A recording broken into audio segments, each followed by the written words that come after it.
Lo hago así. Bueno, pues entonces hoy vamos a terminar el capítulo 2, que quedamos pendientes con esta parte porque la semana pasada fue intenso. Entonces el Espíritu Santo nos dijo, no, párenlo aquí, que, que se van a abrumar. Entonces nos quedamos aquí en el significado del juicio final. Está entrando Monse. Vale.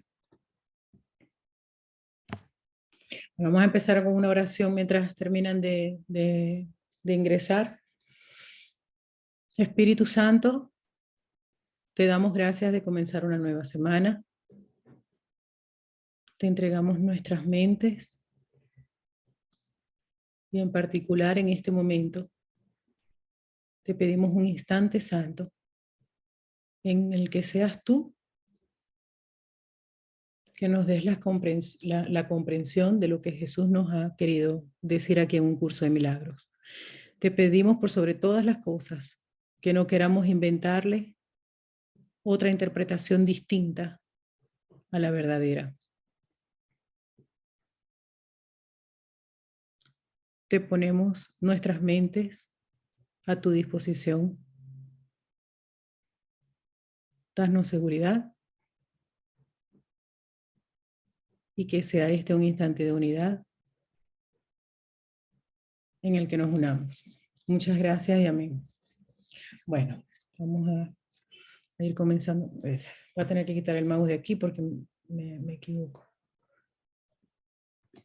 Vale. Voy a quitar esto de acá.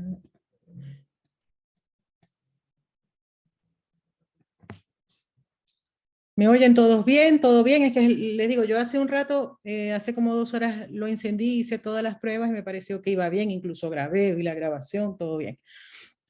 Pero por si acaso. Ajá. A ver qué dice por aquí. Se oye perfecto, qué bueno, qué bueno, qué bueno. Bueno, me alegro. No, yo les digo, incluso grabé, verifiqué la grabación y yo dije, no vaya a ser que meta yo aquí una torta queriendo cambiarme de sitio. Es que de verdad, una cosa es el contenido y otra es la forma, pero nosotros a nivel de la forma tenemos que hacer las cosas de manera que nos sintamos bien. Y de verdad que tengo yo creo que como 3 o 4 meses metido en el despachito que tengo en casa y hoy no quería. Hoy no quería, pero desde que me desperté, yo dije, no quiero entrar ahí, me daba así como encierro, y yo dije, no, no me voy a hacer una psicoterapia ni mucho menos por esto, porque tampoco era de desesperarse, pero dije, a ver, Sonia, relax, hazlo desde el salón, desde donde lo quieres hacer, y ya está. Así que estoy muy contenta de estar acá. Tenía mucho tiempo que no hacía nada desde aquí, que antes todo lo hacía desde aquí, pero decidí mudarme para el despacho, como para no molestar tanto en la casa, porque por más que sea esto es un área común, ¿no? Pero hoy que no hay nadie, yo dije, perfecto. Así que bueno, vamos aquí. Una de las maneras, bueno, dice el significado del juicio final. El juicio final, por supuesto, acordémonos, Mercurio retrógrado, sí, sí, sí, a ver, yo no, yo siempre me acuerdo del curso que dice, el punto no es que no tengas tus limitaciones, es que no quieras atesorar ninguna. Entonces, cuando uno ve algún tipo de limitación, llámese falta de paz por tonterías, no me engancho con ellas para nada. Simplemente así como, pero relax, haz esto y ya está, y se acaba, punto. No le doy muchas vueltas. Entonces, fíjense, todos tenemos un concepto del juicio final, que para qué lo vamos a hablar, ¿no? Uno se imagina que el juicio final es un día en particular en que viene Dios con su mala cara, nos empieza a leer la cartilla y todos terminamos en una paila distinta del infierno y los que han sido muy, muy buenos se van al cielo. Entonces le tenemos miedo al juicio final porque le tenemos miedo a Dios. Entonces aquí ya nos empieza a hablar del juicio final. Dice, una de las maneras en que puedes corregir la confusión entre la magia y los milagros es recordando que tú no te creaste a ti mismo. Vamos a acordarnos por qué se refiere a esto. Porque como en la idea de separación, en esa creencia en la separación en que pensamos que nosotros nos creamos a nosotros mismos y por eso nos sentimos culpables, la magia es todo aquello externo que hacemos para podernos sentir mejor. Y los milagros es la corrección en la mente del error para que se deje de proyectar. Son cosas muy distintas. Entonces dice, una de las maneras en que puedes corregir la confusión entre la magia y los milagros es recordando que tú no te creaste a ti mismo, porque claro, los milagros, la magia se refiere a algo en la forma, los milagros es solo en la mente, pero como lo que está afuera es lo que está dentro, al corregir el error en la mente, en la causa, ya también ya no se proyecta el miedo, sino que se extiende el amor, que es el resultado del milagro. Hay una parte del curso de milagros que nos dice, es que has cambiado un resentimiento por un milagro. Entonces, es intentar, fíjense, el error siempre proviene de algún resentimiento, de algo que tenemos allí escondido, de alguna especie de rencor, porque hemos interpretado algo desde la percepción errónea. Entonces nosotros intentamos arreglar ese problema con magia. Sin embargo, bueno, ya nosotros hemos hablado que hay un periodo en que, y ese periodo puede ser muy largo, que podemos utilizar la magia porque el eliminar la magia nos daría mucho miedo, pero atendiendo el punto de los milagros, atendiendo en la causa. Entonces, una de las maneras en que puedes corregir la confusión entre la magia y los milagros es recordando que tú no te creaste a ti mismo. Por ejemplo, vamos a suponer que tenemos una enfermedad.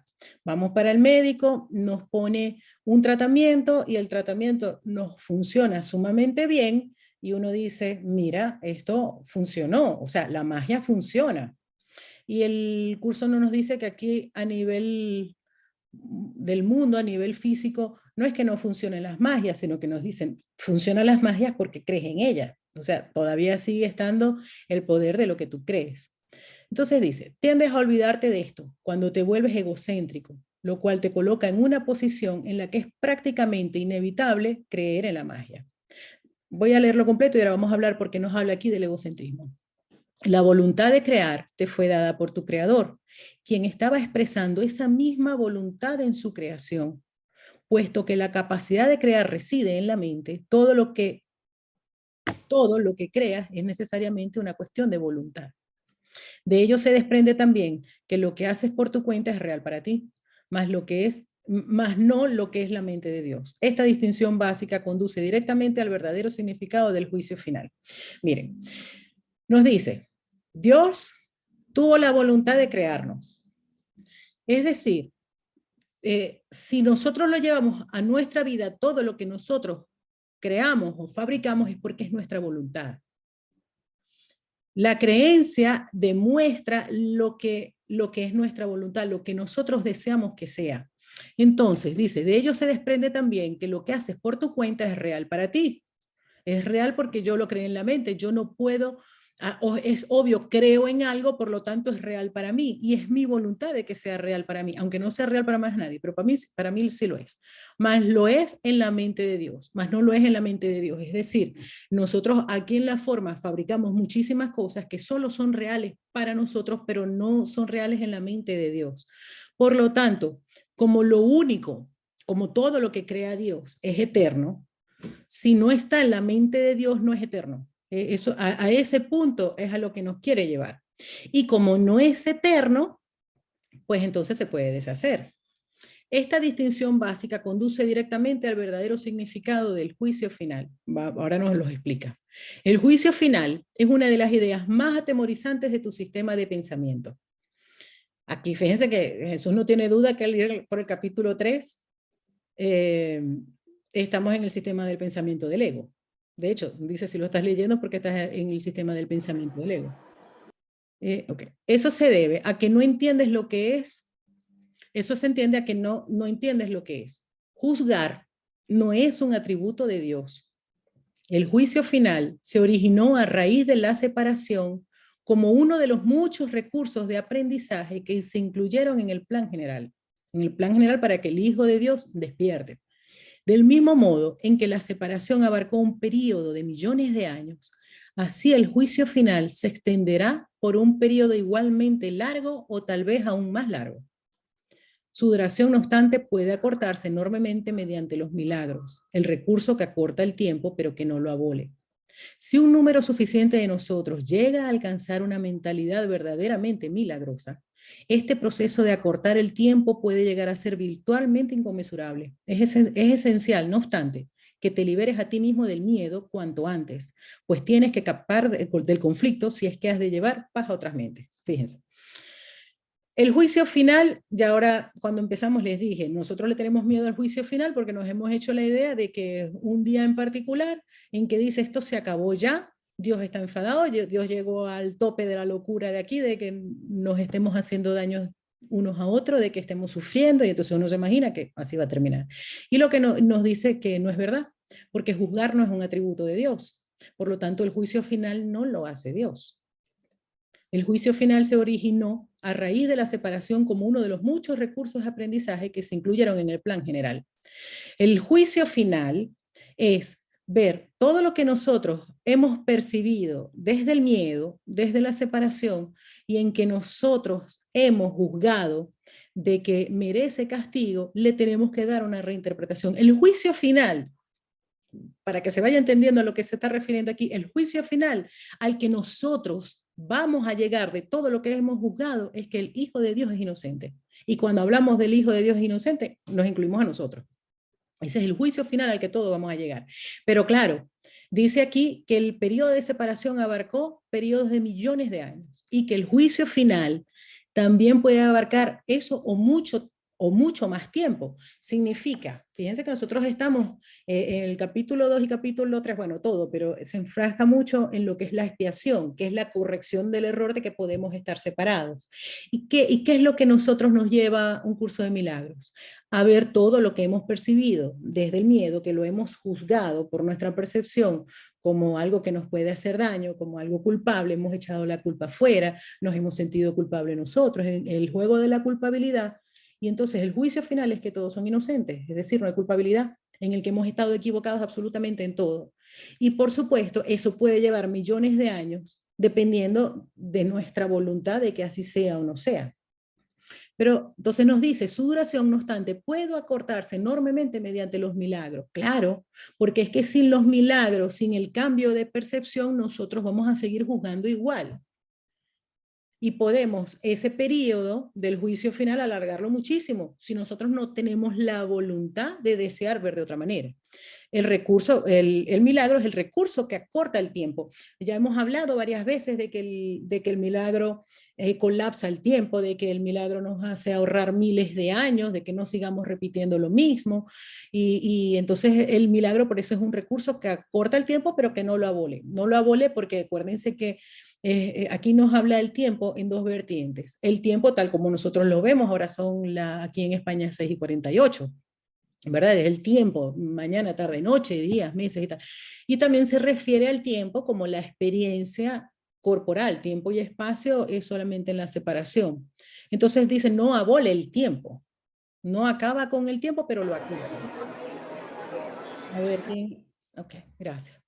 Si un número suficiente de nosotros llega a alcanzar una mentalidad verdaderamente milagrosa, este proceso de acortar el tiempo puede llegar a ser virtualmente inconmensurable. ¿Por qué? Porque compartimos mente. A medida que nosotros vamos haciendo la corrección en nuestra mente, se corrigen en las demás mentes también, pero necesitamos ser bastantes. Es esencial, no obstante, que te liberes a ti mismo del miedo cuanto antes. Acuérdense que la semana pasada y la anterior nos dijo 1000 veces, de 1000 formas distintas, que nosotros somos los responsables de eliminar nuestro miedo. Es esencial, no obstante, que te liberes a ti mismo del miedo cuanto antes, pues tienes que escapar del conflicto si es que has de llevar paz a otras mentes. Claro, en esa mente que nosotros compartimos, nosotros tenemos que liberarnos del miedo. El liberarnos del miedo es el síntoma de que ya hemos corregido la causa de ese miedo. Entonces, claro, para que esté la corrección disponible para otras mentes, tenemos que corregirlas en nosotros. Por lo general, se considera el juicio final como un proceso que Dios emprendió. Aquí no lo vuelvo a repetir. Acuérdense que un curso de milagros se vuelve un poco repetitivo. De hecho, los 2 capítulos que llevamos han sido los más lentos, porque para que se pudieran entender, yo he explicado muchos conceptos, pero ya hay muchos que de tanto repetirlos ya va a estar integrados y ya no hace falta volverlos a repetir. Por lo general se considera el juicio final como un proceso que Dios emprendió. pero en realidad son mis hermanos, quienes lo emprenderán con mi ayuda.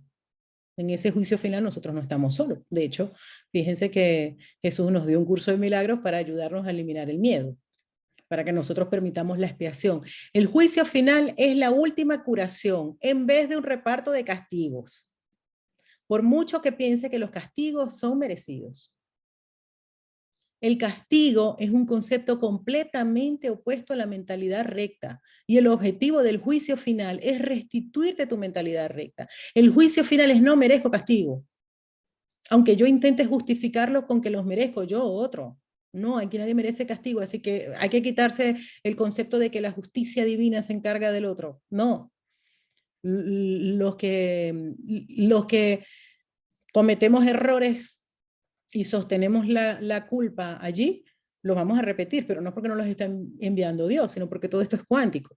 Entonces se podría decir que el juicio final es un proceso de correcta evaluación.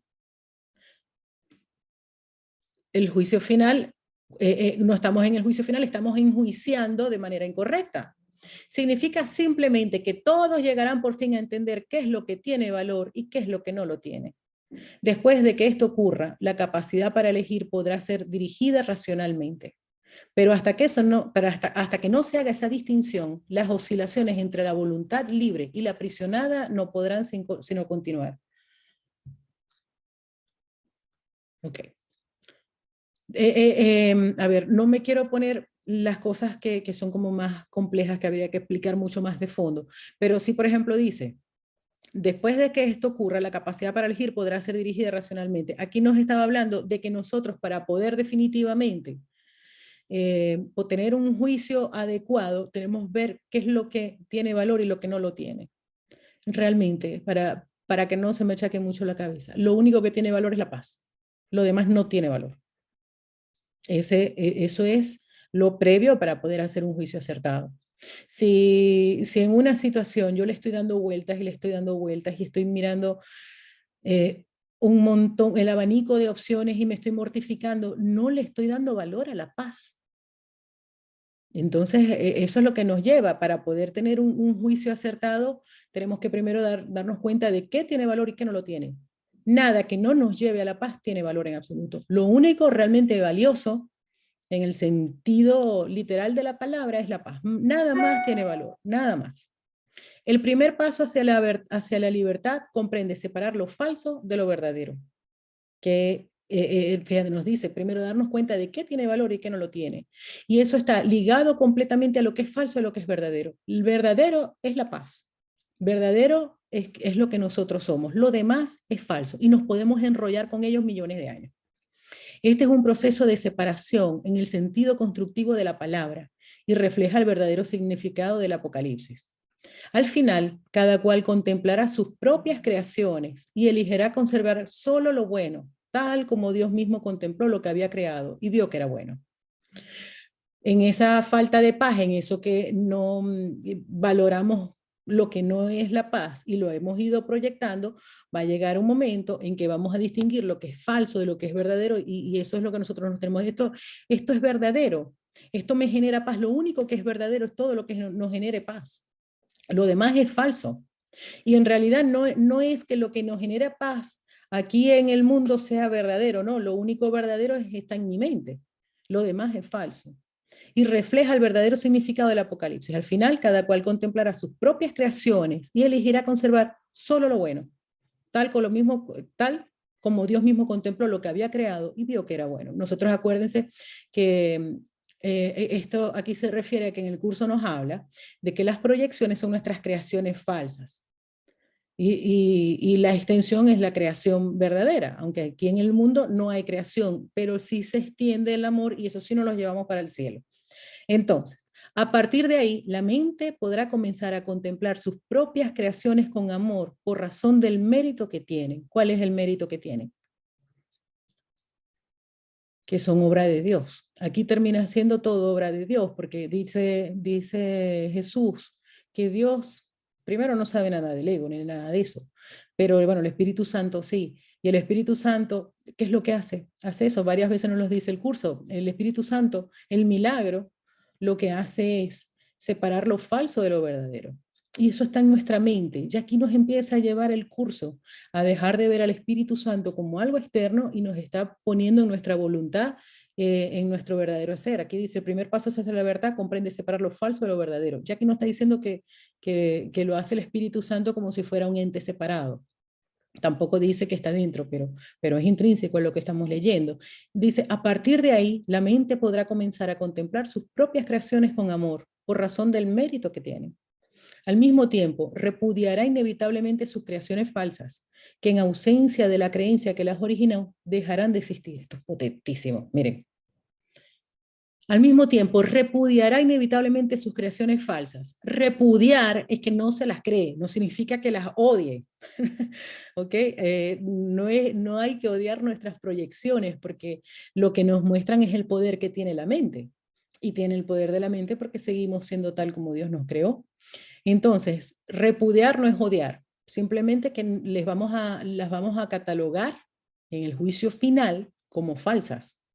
El juicio final lo vamos a hacer nosotros, junto con Jesús, con la ayuda de Jesús.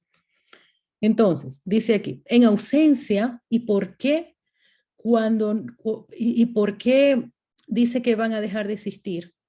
Porque fíjense, creaciones falsas son el efecto de nuestras creencias falsas.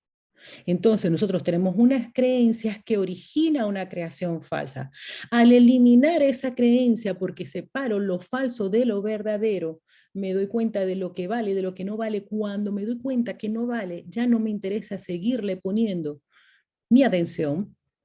Y cuando ya no le pongo mi atención, no desde la negación, sino de haberlas valorado, de haber hecho un juicio de la mano del Espíritu Santo, con la ayuda de Jesús, entonces ya esa creencia se desvanece, ya no le doy fuerza y por lo tanto aquella creación falsa deja de existir. ¿Me están agarrando el hilo esto? Es muy potente. O sea, es que nos pone todo siempre a la responsabilidad de nuestra mente. Las creaciones falsas son proyectadas desde una creencia. ¿Cómo hacemos nosotros para deshacer esas creencias de la mano de Jesús? Evaluarlas de nuevo. Ese es el juicio final que nosotros no lo podemos hacer solos. Jesús nos ayuda. El término juicio final asusta, no solo porque ha sido proyectado sobre Dios, sino también por la asociación de la palabra final con la muerte. Esto no hace falta explicarlo. Este es un justo ejemplo sobresaliente de la percepción invertida.